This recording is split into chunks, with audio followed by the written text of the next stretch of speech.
et de tout ce qu'il peut y avoir comme enjeu autour justement de tout ça. Et donc j'accueille Françoise Julien, mon amie, qui est numéro 20. Numéro 20. Voilà, sur la liste du bourgmestre, un chiffre bien rond. C'est ça. Et donc, Tu me portes Françoise. chance parce que c'est le jour de mon anniversaire. Ah ben voilà, parfait, Ouais, parfait, voilà. tip top, c'est bien ça. Bon chiffre. Bon chiffre, bon Je chiffre. pense. Ah ben bon, donc voilà, top, top, c'est cool. Et Françoise, c'est pas la première fois non plus que tu te présentes. Alors c'est ma 4e fois. 4e fois. Donc moi j'ai commencé sous le nom de PSC. PSC encore à l'époque. Voilà. Oula, oui, ça date. C'est ça. Dis, il faut que je suis vieille. Je ne dis pas ça, mais PSC, ça fait longtemps Voilà, que donc ma que c'est passé, quand même. première fois sur les listes, c'était PSC, c'était Jean-Paul qui m'avait demandé, puisqu'on travaillait ensemble à ce moment-là. J'avais accepté avec... Je veux dire, la première fois, c'est oui, voilà, t'acceptes parce qu'on te demande et que, voilà. Mais comme j'entendais Laetitia parler, en fait, on n'est vraiment plus dans les mêmes campagnes. Moi, je me rappelle les premières réunions, j'étais là, les anciens parlaient, t'avais Julien Jacquemin, et t'étais là, mais qu'est-ce qu'il raconte? En fait, je me dis toujours, je comprends rien. Alors j'ai appris parce que j'écoutais, en fait, tu vois, je posais de temps en temps des questions à Jean-Paul ou à quelque chose comme ça.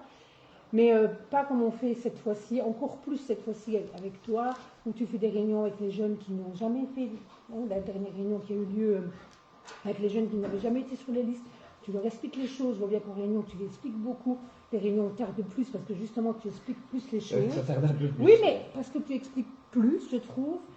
Et franchement, pour les jeunes, je pense que ça doit être plus facile que moi. La première fois, quand je me suis présentée, je te dis, j'étais là, si jamais je suis élue, je fais quoi? Parce que Ah ben, ça j'ai fait rien plaisir. compris. Et ça fait plaisir que, Voilà. que du coup tu le sentes un petit peu autrement. Oui, comme franchement, tu as vu évoluer les choses. toutes les campagnes ont évolué, ont vraiment beaucoup changé. Ben, celle-ci est fort numérisée. Hein, Ah oui, parce que, ça, voilà, on n'a plus le choix. il alors, faut vivre avec notre temps, donc voilà.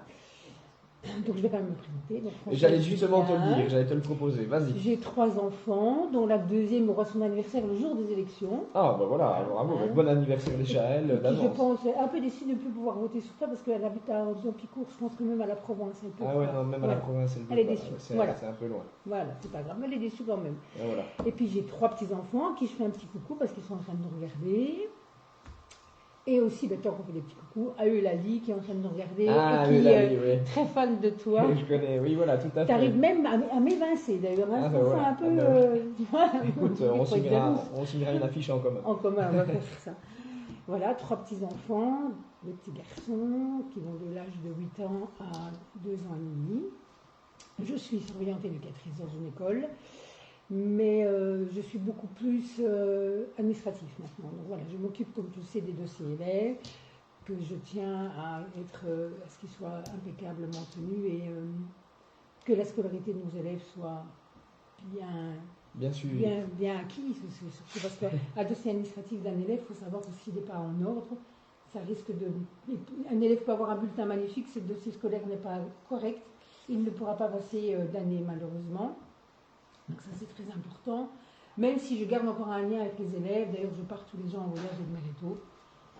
Et donc je reste quand même en contact avec les élèves malgré tout, même si je suis beaucoup plus administrative maintenant que ce que je n'ai jamais été. Voilà, mais c'est vrai que tu étais déjà éducatrice quand moi j'étais. Tu étais dans déjà cette éducatrice quand tu étais. Voilà, c'est ça, avec Laetitia, je l'ai eu comme élève aussi. Ah ben voilà, donc tu as été notre éducatrice et tu vois qu'on a quand même bien évolué. Hein, grâce Oui, à toi, hein, on donc, sort beaucoup d'élèves quand même qui font beaucoup de belles choses. Hein. Ah ben c'est bien, c'est top. Ben justement, on parlait de Laetitia ici, on souhaitait un bon dimanche et une belle campagne à Laetitia et bisous à la puce.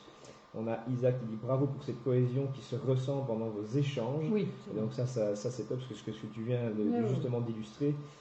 Bonjour Françoise, nous dit Bonjour Virginie. Voilà. Bonjour. On a bonjour Madame Julien. Ah, il y en a beaucoup. Il y en a Voilà, beaucoup. évidemment. C'est vrai qu'il y en a beaucoup qui me croisent. Bonjour Madame Juliette. Tu peux m'appeler Françoise maintenant. Non, Tu ben fais oui. l'école. Non, c'est compliqué Voilà. pour certains. Mais, Donc voilà. Mel, tu peux l'appeler Françoise, il n'y a pas de souci. Voilà. Alors Brigitte Cordonnier qui est trop chou, ta cocotte Laetitia, mais elle vient de partir, mais voilà, on lui dit aussi. Voilà. Et donc, toi, du coup, demain, tu es élu. Tu as déjà un petit peu travaillé, je pense, au niveau du CPS tout un moment. Et, Non, en fait, je suis membre du comité d'attribution des habitations sur Luxembourg. Oh, ah oui, c'est juste, faut le souligner. Ouais, Tu fais bien. et donc, c'est vrai que pour moi, un logement décent pour tous, c'est très important. Oui, ça fait partie des points que tu On défends. voit énormément de choses, on entend énormément de choses et on voit énormément de choses. les marchands de sommeil dont tu fais la chasse, enfin, dont la commune fait la chasse maintenant, c'est quand même très très important.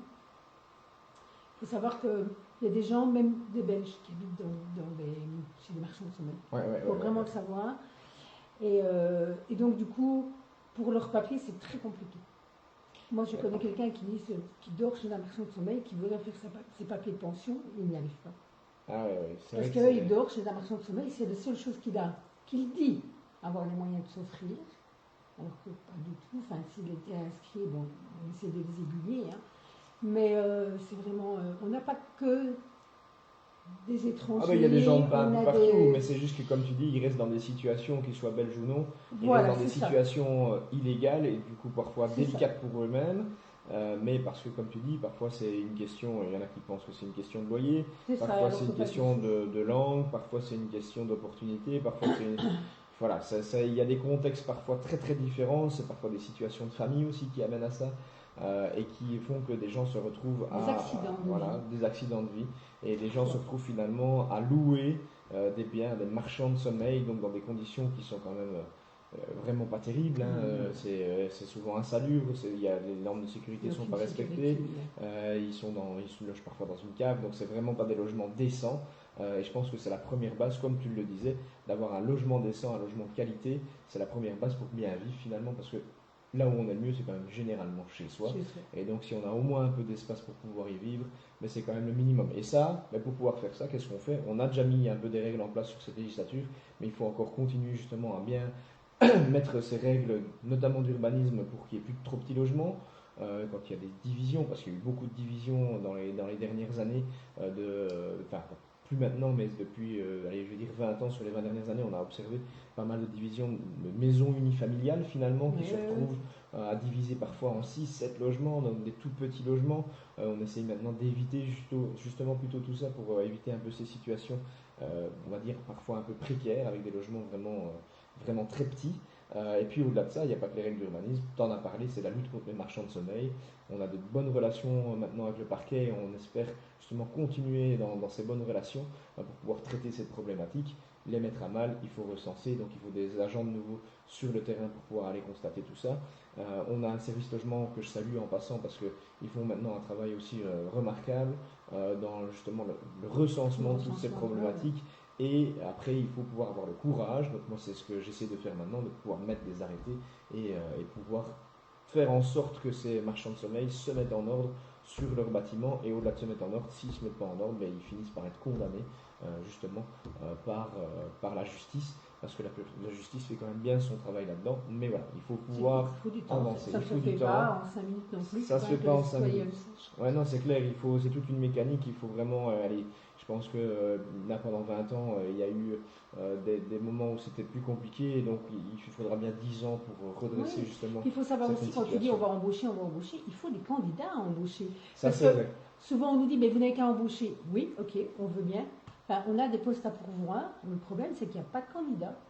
Parfois, il n'y a même pas de candidats pour pouvoir mettre en place ces postes, quoi. C'est un de vos problèmes, de vos problématiques, en fait, c'est de trouver des candidats. C'est vrai qu'on est, on a la frontière avec le Luxembourg, on ne va pas se mentir, qui est quand même la machine économique. On est bien content d'avoir le Grand-Duché à côté de chez nous, parce que ça permet d'avoir une belle économie chez nous qui peut tourner grâce au Grand-Duché, mais ça n'empêche que du coup ça siphonne notamment une partie de l'expertise qu'on pourrait employer au sein de l'administration communale, mais pas que, au sein de l'administration de la ville. Mais voilà, c'est vrai que c'est plus dur parfois encore qu'ailleurs, parce que c'est déjà pas facile en Belgique de trouver des profils experts pour travailler dans des administrations publiques, et notamment des administrations locales comme la nôtre. Mais en plus de ça, on a cette proximité avec le Grand-Duché qui fait que c'est encore un peu plus siphonné. Et c'est d'autant plus vrai encore en France que chez nous, on a quand même une grande ville, l'air de rien, on approche tout doucement les 18 000 habitants. Donc ça nous permet quand même de pouvoir traiter certaines matières qui ne peuvent pas se traiter dans d'autres petites entités, parce que moi je connais d'autres communes qui sont aussi très très proches de la frontière, mais qui sont beaucoup plus petites, et donc qui n'ont pas les mêmes facilités que nous, parce qu'on a déjà un effet de masse. Mais par contre, nous on est clairement aux 3 frontières et très très proche du bassin sud Luxembourg, qui lui est très actif au niveau économique. Alors ici on a quelques questions qui nous viennent. Donc on a Mathieu qui nous reparle encore de la rue Hetzinger et des causes de vol, de cambriolage, remettre une caméra. Donc là Mathieu justement c'est dans le déploiement de caméras qu'on essaye de proposer justement avec la liste du bourgmestre. Si on a plus de caméras, ben évidemment on aura plus de caméras, pourquoi pas mobiles ou en tout cas ce qu'on appelle temporaires qu'on pourrait placer justement dans la rue Hetzinger. On a Vanessa qui dit beaucoup de personnes attendent une réponse à ce sujet, donc le fameux sujet dont on parlait avant par rapport justement aux plaines avec du personnel qualifié. Donc voilà, donc c'est clair qu'on va prendre ça à cœur et on va être très attentif par rapport à ça. Enfin, j'imagine que c'est d'être ça. Maintenant, si c'était une autre question, mais de toute façon, on les a prises, donc on a répondu. On a Pierre qui nous dit, Pierre Dulieu, qui nous dit que comptez-vous faire concernant l'occupation des terrains de foot synthétiques qui sont occupés par des gens extérieurs à la commune. Ben, ça, on en a parlé un tout petit peu tout à l'heure, à savoir, ben, je pense que des éducateurs de rue, toi qui es éducatrice justement, tu vois bien quel rôle ils pourraient jouer, mais avoir des éducateurs de rue qui sont sur le terrain, ici c'est le cas de le dire, sur le terrain synthétique, et qui viennent justement un peu réexpliquer les règles à nos jeunes, et, parce qu'on a un règlement en fait sur les terrains synthétiques et les plaines de jeu, il faut pas croire, il y a bien un règlement communal qui est derrière, dont la police est au courant et qu'elle essaye de faire appliquer, mais clairement la police a parfois aussi beaucoup d'autres enjeux à traiter. Dès qu'il va y avoir une bagarre ou n'importe quoi, ben, ils doivent être partis pour ça et donc ils ne savent pas rester pour gérer les jeunes. Mais je pense que des éducateurs de rue, on a dit qu'on aimerait bien en recruter au moins 2 pour être dans les rues. Je pense que ce sera le minimum. Je pense que toi t'en penses en tant qu'éducatrice, mais ça passe quand même par là. On le disait tantôt, toi tu le fais au sein d'une école, avoir un bon suivi au niveau de l'éducation. Et ça devrait être le cas dans la rue aussi, je pense que c'est primordial. C'est primordial, de toute manière, ce qui se passe, moi je vois des fois ce qui se passe dans les rues, je me dis, alors en tant qu'éducatrice, tu as toujours envie d'intervenir en disant, écoute, c'est pas normal. Tu ne dis rien, parce que voilà, tu n'as aucun rôle à jouer. Quand ce sont des anciens élèves ou des élèves à moi, je leur dis.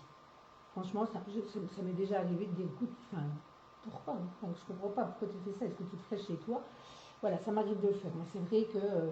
il faudrait plus d'éducateurs de rue pour discuter avec eux, puisque pour discuter avec eux, on peut dans la rue, tu vois bien en fait que beaucoup de jeunes sont livrés à eux-mêmes la journée, après 4 heures, donc ils vont dans les parcs, comme on dit, voilà, et c'est vrai qu'il y a des jeunes de 17 ans qui sont à côté des petits bouts de choux qui sont sur la balançoire, et ils sont livrés à eux-mêmes, donc il y avait un peu des éducateurs de rue qui pouvaient discuter avec eux, les sensibiliser sur la propriété de notre ville, sur ce qui est bon de faire et de ne pas faire en rue, ben voilà. Ou même sur ceux qui existent, parce qu'on a quand même une maison de jeunes, Planète J notamment, voilà, qui fêtait ses 20 ans justement hier, avec un très bel événement, et justement peut-être réorienter ces jeunes-là parfois de ces adolescents presque adultes vers justement des maisons de jeunes ou autres activités qu'ils pourraient faire sur le territoire plutôt que, comme tu dis, de rester dans la rue et puis finalement de squatter des endroits, de squatter des endroits qui ne seraient pas à squatter, qui pourraient être eux et pour eux, ils pourraient faire des choses intéressantes. Pas dédiés.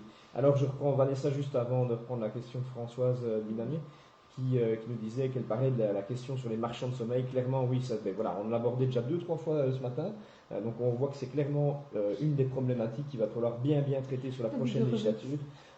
Et donc clairement Vanessa, c'est quelque chose auquel on est très attentif. Et on vient d'enclencher la mécanique et ça fait vraiment, on va dire, 6 mois, 1 an maintenant que c'est bien en route. Et on voit déjà les effets positifs. Maintenant, il va falloir clairement le faire sur la longueur et il va falloir 5 à 10 ans pour voir totalement les effets. Comme tu le disais toi-même, si vous fermez quelque chose, il faut pouvoir reloger ces gens-là. Donc il faut avoir des logements sous la main, il faut, voilà, c'est pas... en effet, ça ne peut pas se faire tout en 2-3 mois quand même, parce qu'il faut quand même reloger les gens. Alors, on va prendre les questions de Françoise concernant les HSL parce qu'il nous reste 6 minutes avec toi. Il y a juste David Dermet qui me dit 20 ans après, on a encore la pression de Madame Julien. Il se souvient bien de toi aussi, David. Donc voilà, ça fait plaisir. Alors Françoise pose une première question par rapport aux HSL. Vu le nombre de personnes sur la liste d'attente des HSL, ne serait-il pas possible d'envisager le principe d'épargne pour les locataires des HSL? Normalement, cette possibilité de logement social devrait être un tremplin pour la suite et donc il y aurait un peu plus de turnover. Alors ça c'est une question, alors on prend la deuxième tout de suite. Une autre question, pourquoi les maisons des HSL sont sans chauffage, sans cuisine? Alors c'est pas vrai pour toutes. alors que si un propriétaire privé louait ce type d'habitation, serait insalubre. Alors ça, je peux déjà répondre à cette partie-là, je te laisserai répondre à l'autre par rapport à l'épargne, même celle-là. Oui, parce que mais voilà, en réalité, il n'y a pas de location de maison insalubre. A priori, il n'y en a jamais eu. Et de fait, c'est même bien suivi par la commune parce qu'on a même déjà eu des discussions avec les habitations sur Luxembourg pour dire que si les maisons n'avaient pas de chauffage, on nous les signalait sans chauffage ou sans cuisine ou autre, elle serait déclarée insalubre par le bourgmestre et donc il y aurait eu un arrêté de fermeture dessus et donc c'est évidemment pas bon. Donc les HSL vont clairement éviter ça et je pense que les maisons dont on parle là, c'est vraiment des maisons qui sont plutôt soumises à des travaux prochainement. Voilà, c'est ça, elles font partie, donc il y a eu plusieurs programmes PIVER en fait, et donc tout ce qu'on appelle les anciens Marins, d'ailleurs, voilà, vont tous être dotés, si ce n'est pas déjà fait, de chauffage, mais on aura le président des HSL qui pourra en parler plus longuement tout à l'heure. Voilà, donc une maison qui est vide, il faut savoir qu'une maison qui est vide, c'est parce qu'elle est sous travaux. Et quand elle est sous travaux, c'est sous gros travaux, qui sera impossible de faire avec des locataires dedans. Parce qu'il nous arrive aussi d'avoir des locataires qui sont là depuis des années, et puis ils apprennent que leur maison va être rénovée, mais ils sont dedans. Ah ben nous on veut un transfert parce qu'on ne veut pas la poussière. Enfin, si toi tu fais des travaux chez toi, tu vas vivre dedans malgré la poussière. Hein, oui, ça en tant que propriétaire, je veux dire. Donc à un moment donné, il faut aussi que les locataires passent par ça pour avoir des maisons qui vont être correctes, tout à fait correctes. Elles vont être isolées, des nouveaux chauffages. Souvent l'électricité est refaite, on change des fenêtres, on change des portes. Bon, il y a beaucoup de choses qui se font. Et donc, en tout cas, on espère juste, Françoise, que tu ne connais pas de cas de personnes qui vivent dans un logement sans chauffage, sans cuisine au niveau des habitations sur Luxembourg. Si c'est le cas, signale-le nous ou signale-le aux habitations sur Luxembourg. Voilà, il y aura sûrement un suivi directement. Mais de toute façon, il y a des suivis. Oui, c'est ça, les dernières maisons qui vont être sans chauffage, elles sont dans le dernier PIVER. Mais bon, tout à l'heure, le président vous en parlera un peu mieux. Un peu mieux, mais bon, voilà, c'est vrai que c'est une question, il faut quand même rester attentif à ça. Donc, si c'est le cas, n'hésite pas à le signaler, notamment aux habitations sur Luxembourg. Voilà. Alors, la première, c'est la possibilité de logement avec un principe d'épargne peut-être pour les locataires des habitations sur Luxembourg. Il faut savoir que cette fois, les candidats locataires qui sont candidats depuis très longtemps, on s'est mis avec le comité des HSL là maintenant, pour but avant la fin de la législation, que dans nos listes de candidats, il n'y ait plus des 2000 avant 2020. Fin de la législature, oui, qu'on soit. Ouais. C'est ça. Donc il faut savoir quand même. Demande avant 2020.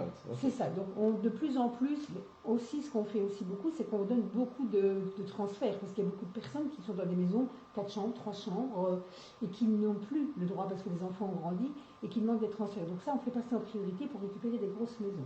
Voilà. Quand on récupère ces grosses maisons-là, elles sont anciennes, il faut les rénover, il faut les retaper. Même si les locataires ont pris bien soin, parce que voilà, ils habitaient dedans depuis des années, ils en ont pris soin comme si c'était la leur, il faut quand même la rénover. Et puis, maintenant, on attribue de plus en plus, et je te dis, on essaie d'attribuer de plus en plus dans l'ordre, parce qu'on a quand même une personne qui est là, de la SWE, qui est là et qui... un commissaire au logement qui vient de la région Wallonne. C'est ça, et qui ne nous laisse pas faire tout ce qu'on veut. Il n'est pas question qu'on prenne le 10e candidat. Si devant, il y a 10 candidats potentiellement qui peuvent. Parce qu'il y a des fois, c'est pas possible. Tu vois, il y a des fois, le premier candidat ne peut pas parce que... Parce que lui, il ne peut pas avoir des tâches. Il doit avoir un rez-de-chaussée obligatoire. Donc puis il y a des situations particulières. C'est ça, donc on peut passer ce candidat-là. Autrement, on est obligé de suivre dans les listes des candidats. Et de plus en plus, on tend vers des candidats qui, quand moi je vois que le dossier est rentré avant 2020, ça m'agace fortement. Ah oui, j'imagine. Donc du coup, je remets à chaque fois, et c'est pour ça qu'on est là, en fait, pour dire aux actions sociales, voilà, nous on préférerait quand même que ce soit ce candidat-là, parce que regardez la date de... Ouais, c'est ça. Et donc du coup, on va essayer de tourner le plus possible. Essayer de tourner un maximum, et nous, au niveau de la liste du bourgmestre, c'est vrai qu'on a une proposition qui va être d'accroître le nombre de logements de transit, un par millier d'habitants, un peu comme le fait Arlon. C'est vrai qu'on doit accroître du coup quand même de 15 logements de transit au moins, pour avoir un peu un roulement aussi, pour faciliter tout ça. Parce que tu nous signales ici que le CPS est peut-être justement déjà intervenu pour des questions de chauffage au niveau des habitations sur Luxembourg, donc il ne faut pas hésiter que le CPS se mette en relation avec les habitations sur Luxembourg, bien entendu, et on le fait maintenant de plus en plus. mais c'est clair que le fait d'avoir plus de logements de transit permettra un peu Mais en cette effet, rotation. tous les logements ne sont pas encore dotés, mais ils vont Voilà, y être. Hein. voilà. Donc il faut demander aux habitations sur Luxembourg, on a des programmes PIVER et tous les logements vont rentrer dans un programme PIVER à un moment donné et avoir un chauffage. Parfait. Ben alors on Qui va normal. clôturer ici, Françoise, avec Olivier Mestré et Sandrine qui nous Bonjour disent à tous vous. les deux bonjour. Donc bonjour Olivier, bonjour Sandrine, bienvenue. Et du coup, on dit déjà au revoir à On dit Françoise, ça déjà au passe revoir, vite, hein, voilà, il est ça déjà passe 10 très heures. vite. Merci Françoise, beaucoup à une toi. bonne journée. Mais à toi aussi. Hein. Merci, Courage. merci. Salut, à bientôt.